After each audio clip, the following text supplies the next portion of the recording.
All right, folks, back here down at the river. This is after our huge snowstorm. As you can see, they got maybe half of the ice and snow that we got up in Northern Virginia. But for the second time in our history, we have a frozen pipe. And that kind of stinks.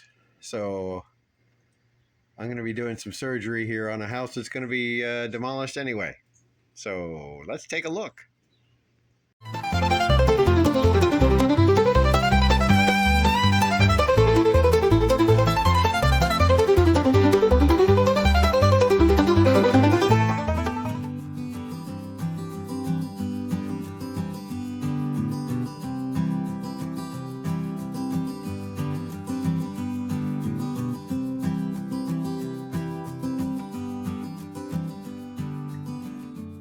All right, so this is our entrance to the underworld.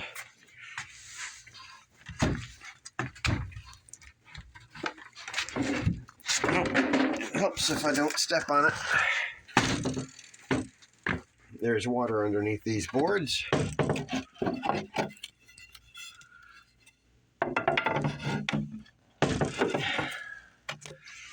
So then we come down here into the fun. This is some wet insulation I've already pulled out that fell down.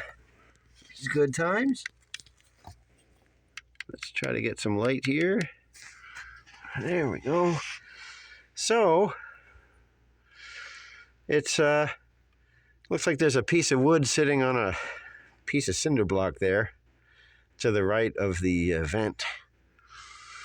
It seems to be coming down in that region, which, as far as I can tell, is under the fridge or in the closet. So we can reach that from above, because I do not want to be crawling around in this kind of crap right now. As you can tell, we got maybe 14 inches. I doubt 16 inches of space under here. It's pretty bad.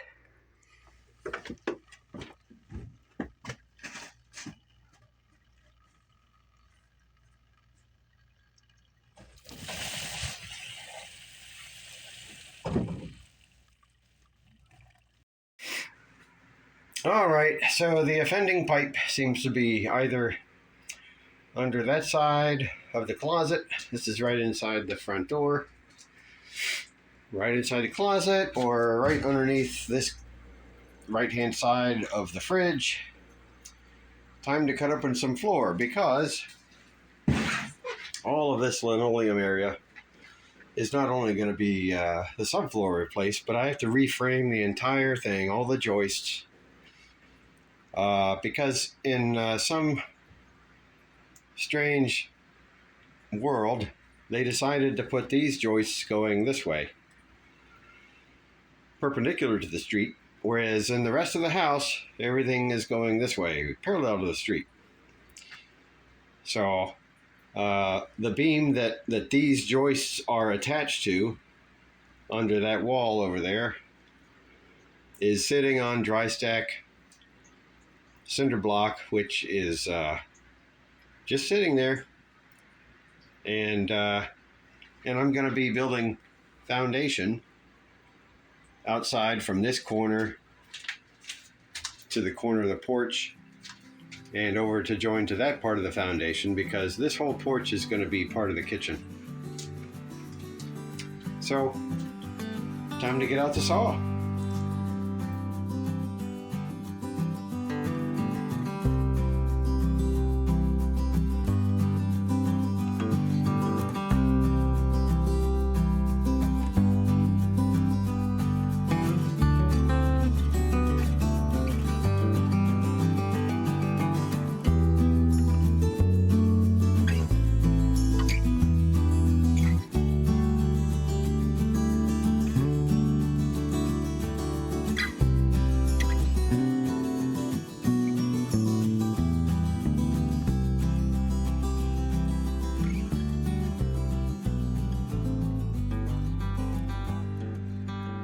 Well, this was unexpected.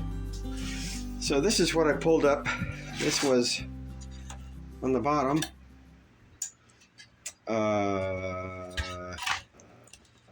Let's see. I think oriented that way. This just came off. Clearly, it doesn't even look like they used glue, let alone the glue sticking. And then this was on top. So basically this was the floor where they've got, looks like 3/8 of OSB on top of 3/4 ply on top of half ply or 5/8 ply. And that is covering up what looks like to be an old floor.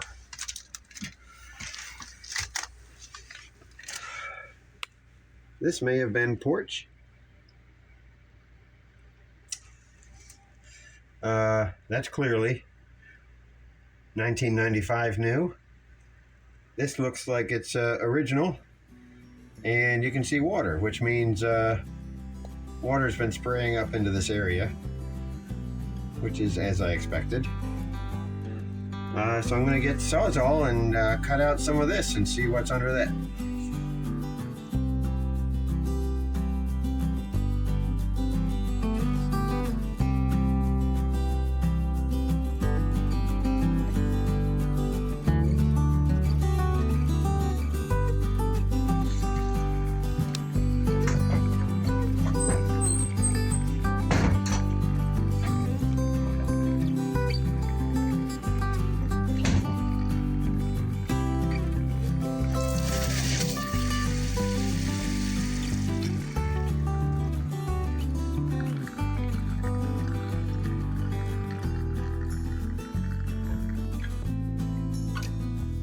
Alright folks, so I got down here and had a water leak, and then I fixed that. That took about, I'd say, 5 hours of driving around and getting parts and discovering I had the wrong parts and etc. etc.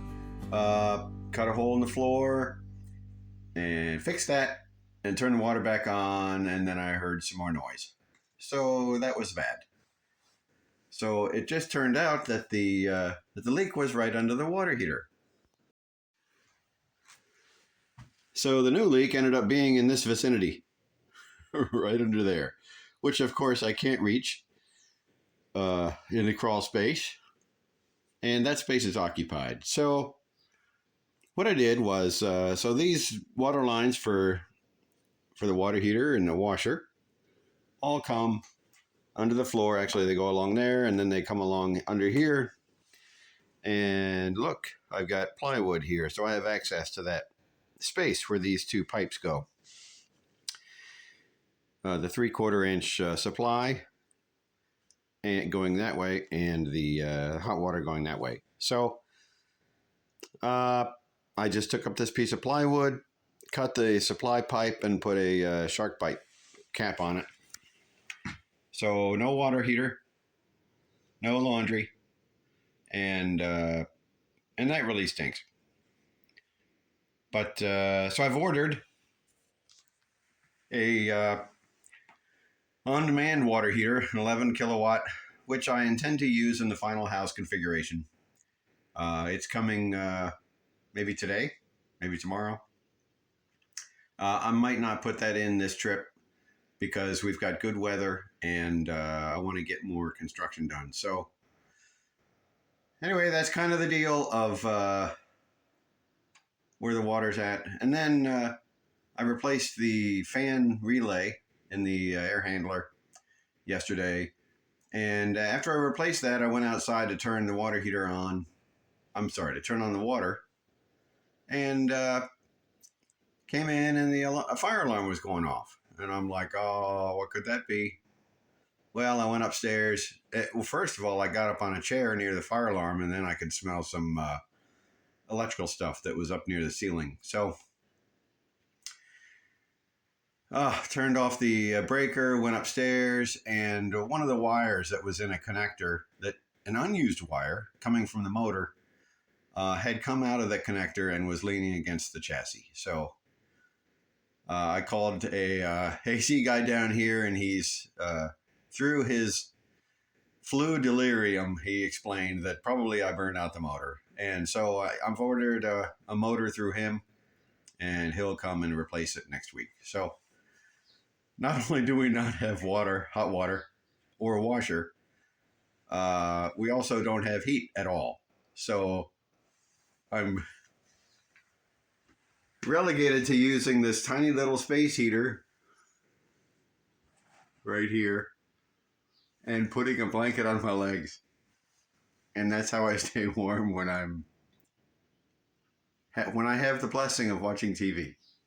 Anyway, good times had by all. Hey, it's better than a kick in the teeth. All right, folks, I'm down here the week after the incredible freeze we had here in Northern Virginia. This is about the middle of February. And as you can see behind me, there's quite a bit of ice here on the shore of the river. Yeah, it's chilly. Have no heat, no hot water heater, but kind of like camping with a roof. So I'm managing just fine. Got food and lots to do. Anyway, hope you enjoy. All right, this is the state we're at the moment. So last night when I got down, I took up most of the nails of all this sheathing up here and a little bit going that way. And so the goal this week is to remove all of this roof here and the wall going about 8 or 10 feet in toward the street and get that framed up. Now we won't be able to put joists up yet because I don't have, until this wall is framed, I can't put the cantilevered porch beams up, which are serving as joists for the to hang the other joists on. But we'll see how far we get. It should be in the 40s this week and the 50s next week. So things are looking up, at least in the short term. All right, a time lapse. The thing didn't seem to kick off correctly, so anyway, this is what would have shown up on the time lapse, is removing all these planks. So now I'm going to remove all the rafters, and then I'll do the exterior sheathing and then start taking out the rest of the frame. I also need to do two things to the beam. One is I need to put shims on the side of the beam, on this side of the plate, and on the other end, on the outside of the plate, to try and shift this beam over to make these posts vertical. They're off by, I think, on the order of 1/4 of an inch in 9 feet height. So it's not a lot, but it's too much for my taste. And so I'm just going to put some, like a piece of strong tie strapping in the other end on the opposite plate, between the plate and the beam, in an effort to encourage this to shift to the right just a little bit. It may not require that much of a shim, maybe a couple pieces of foil. I have no idea. Anyway, we'll play with that a little bit, and then I also need to attach to the bottom of this with clamps. I need to attach a little shelf and some blocks so that I can raise up a laser level to be even with the 1.5 inches above the top of the beam, which is the underside of the floor sheathing. Or I could just block it up to where the laser level is level with the top of the top plate. Why don't I do that? Anyway, doesn't matter. I can just, as long as I account for the measurement. All right, crack on.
All right, folks, so I put a little shim in there. That's a Simpson strong tie strap.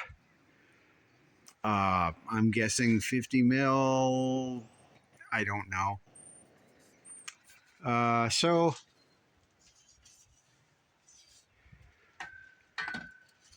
looking at the post here, so it's not level, and in order to make it level, that's 1/4 of an inch in 4 feet, which is pretty bad. So this is with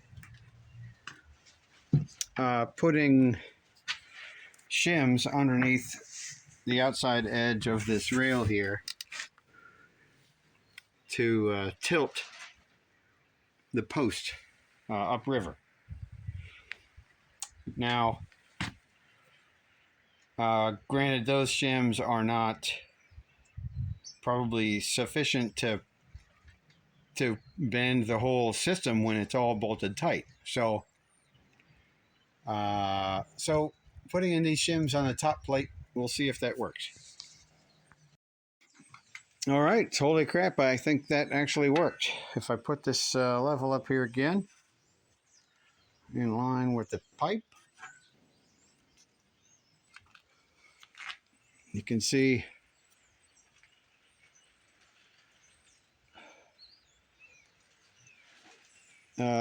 it's just a hair off level. If I move it out till it is level, we're talking, that's probably a 1/16 of an inch. I'm happy with that. It's better than it was. And that's just with one shim there. And then I put another shim on the outside of the plate over there. And then I just tighten them down as tight as I could get them.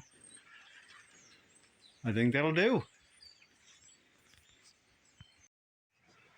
All right, folks, just as a matter of completeness, I'm going to try and measure how square this post is to this top plate right here.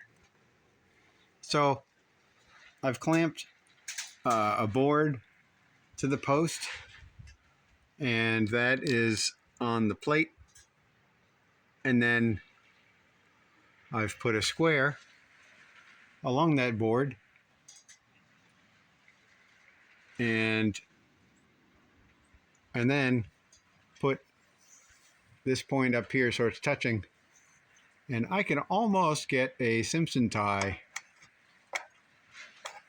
into that. I can get a Simpson tie into that gap. So clearly the plate is not square to the post,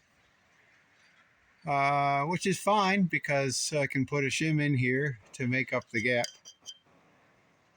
And as long as the inspector is fine with that, we'll see what happens. Anyway, I've tightened those down a lot, and it's a lot more vertical than it was, and that's all I was trying to get with that.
All right, I'm just going to talk really briefly about my method here for measuring stuff for this wall framing, the 2x4s. So I've labeled letters on the floor at 16 foot or 16-inch intervals from the corner. And then last night, when I could see the laser, I got my story stick here.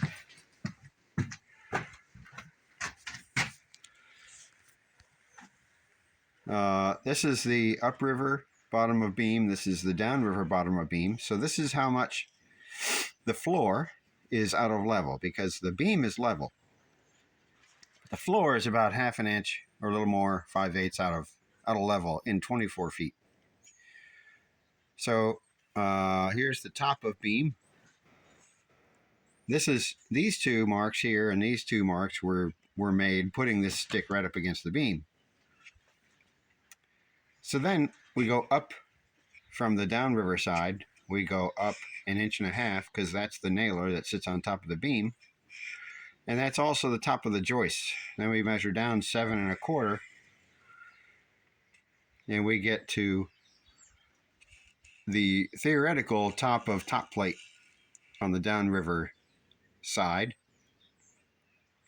So then I take this stick and I put it on each of those lettered stations, and then I put a mark where the laser is hitting this stick at each of those lettered positions.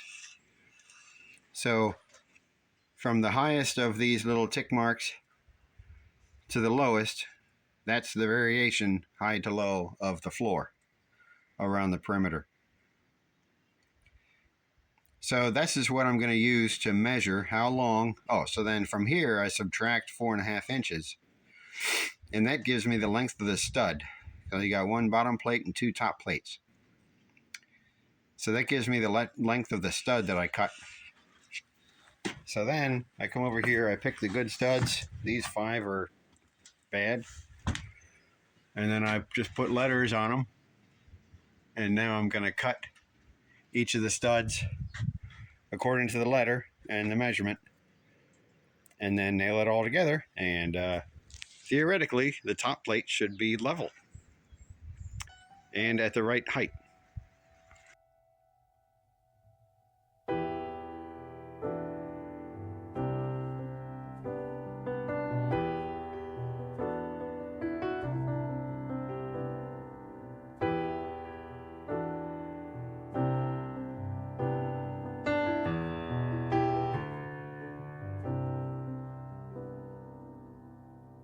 Snow already, I can hardly believe it. September the 21st,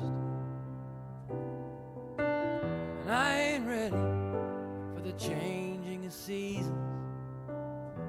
Summer's water hasn't slaked my thirst.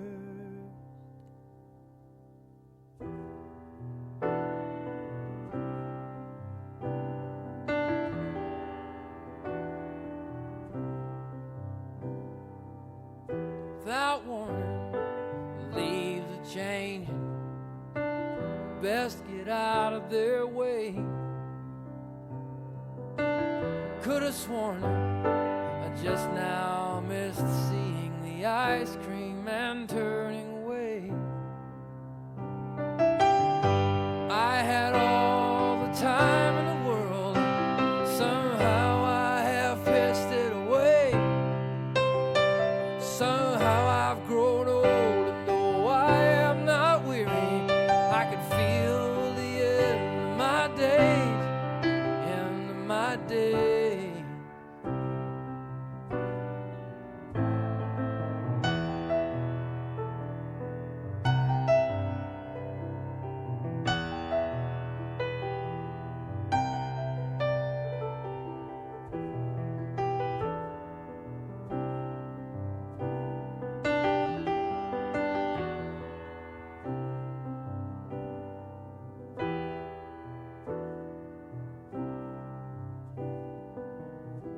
Born and raised in a Catholic family, I never saw a Catholic school.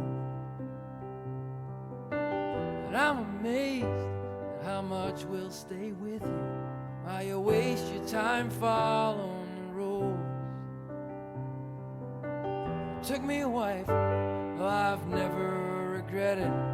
A house and a job with that role. Every man's got a wife, and every man has a lover. And you are my love, and I'll not let you go.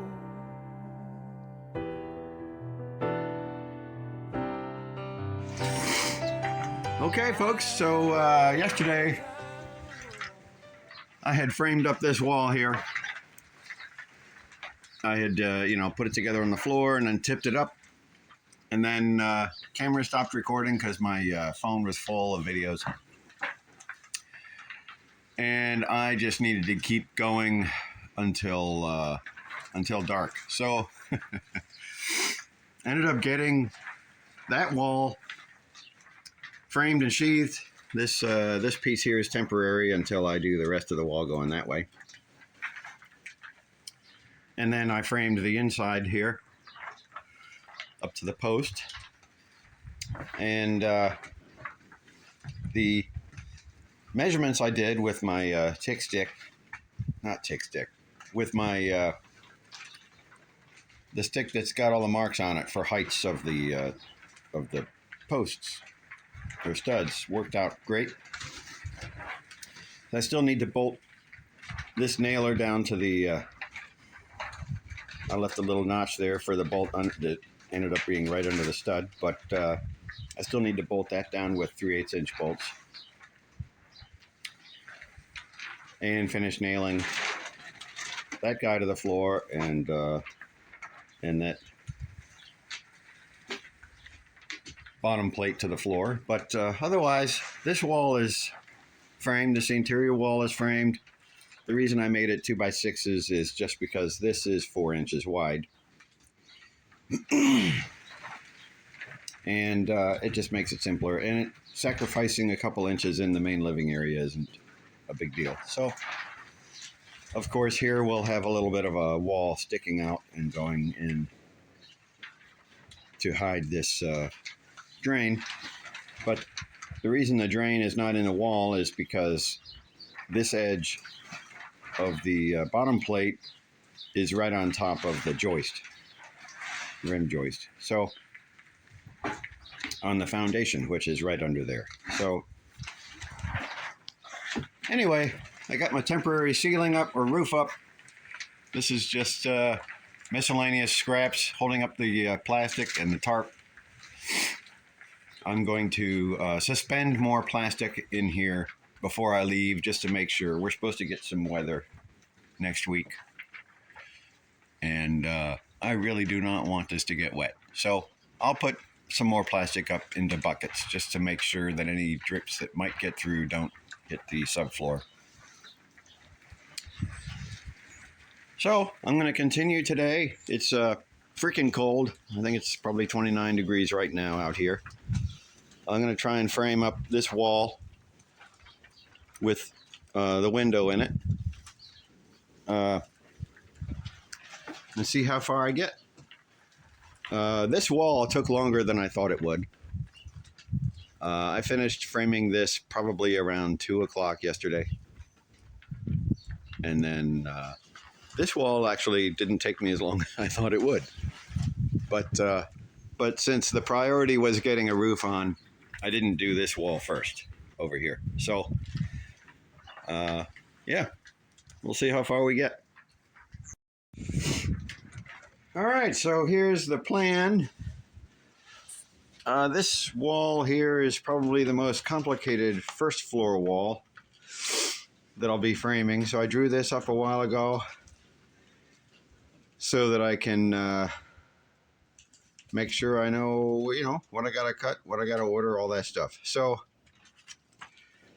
I'm gonna be framing this 8 feet from there to there. And since I put on the subfloor, I put letters and measured with my story stick how high the components are. I can, and then of course this is the blocking. that you saw me put in yesterday in the wall that's going this direction. Yeah, so that's what I'll be framing up.